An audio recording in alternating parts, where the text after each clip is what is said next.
ప్రతి ఆచారం సంప్రదాయం వెనుక ఆరోగ్య సూత్రాలుంటాయి. దేవుడితో ముడిపెట్టి చెబితే అప్పటి తరం శ్రద్ధగా అనుసరించేవారు.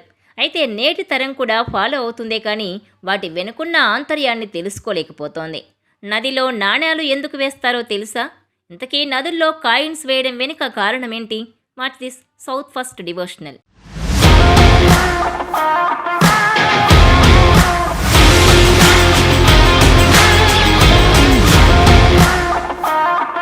హిందూ సంప్రదాయంలో ఎన్నో పద్ధతులు పాటిస్తారు, ఎన్నో నియమాలు అనుసరిస్తారు.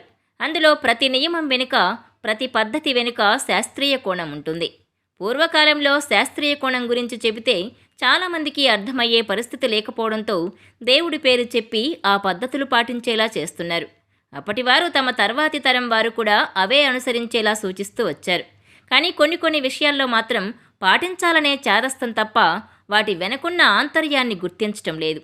పుష్కరాల సమయంలో అయినా, గ్రహణ స్నానాల సమయం, ప్రయాణం చేసేటప్పుడు మార్గమధ్యలో నది కనిపించినా, ఇలా రకరకాల సందర్భాల్లో ఆయా నదుల్లో నాణేలు వేసి నమస్కారం చేస్తుంటాం.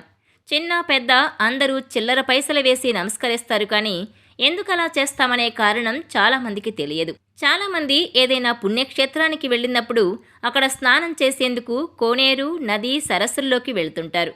ఆ సమయంలో అందరూ భక్తి శ్రద్ధలతో నదిలో స్నానం చేసి దేవుని దర్శనానికి బయలుదేరుతారు. అదే సమయంలో నదిలో దీపాలను వదులుతారు. కొందరు కొబ్బరికాయలు, నాణేలు వేస్తుంటారు.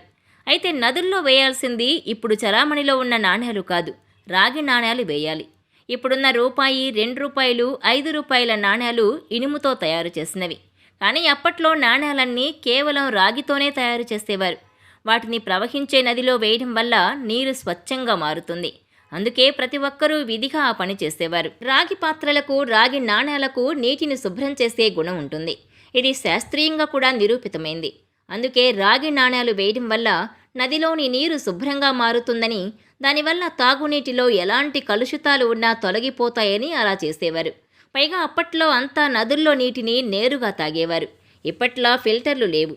అందుకే రాగి నాణేలు వేసి నీటిని శుభ్రపరిచేవారు. ఇప్పుడున్న నాణేలు వేయడం వల్ల ఎలాంటి ఉపయోగం లేదు సరికదా, మరింత నష్టమే జరుగుతుంది. ఎందుకంటే ఇప్పుడు వాడుతున్న నాణేలను నదిలో వేయడం వల్ల అవి తుప్పు పట్టి నది నీళ్లు పాడయ్యే ప్రమాదం ఉంది. మరోవైపు ఆ చిల్లర పైసలు ఏరుకునేందుకు నదుల్లో దూకి కొందరు పిల్లలు ప్రాణాలు కోల్పోతున్నారు. అందుకే ఇక నుంచైనా ప్రస్తుతం చలామణిలో ఉన్న ఇనుప నాణేలు నీటిలో వేయొద్దు. రాగి నాణేలు దొరికితే మాత్రం నిరభ్యంతరంగా వేయండి. ఇక అమితమైన భక్తితో కొబ్బరికాయలు కొట్టి కూడా నదిలోకి విసిరేస్తుంటారు కొందరు. ఇలా చేయడం వల్ల కూడా నదిలో నీళ్లు పాడవుతాయి. ఇప్పటికే కాలుష్యం కోరల్లో చిక్కుకుని విలవెల్లాడుతున్నాం. చేతులారా ప్రకృతిని నాశనం చేసి వినాశనాన్ని కొని తెచ్చుకుంటున్నాం.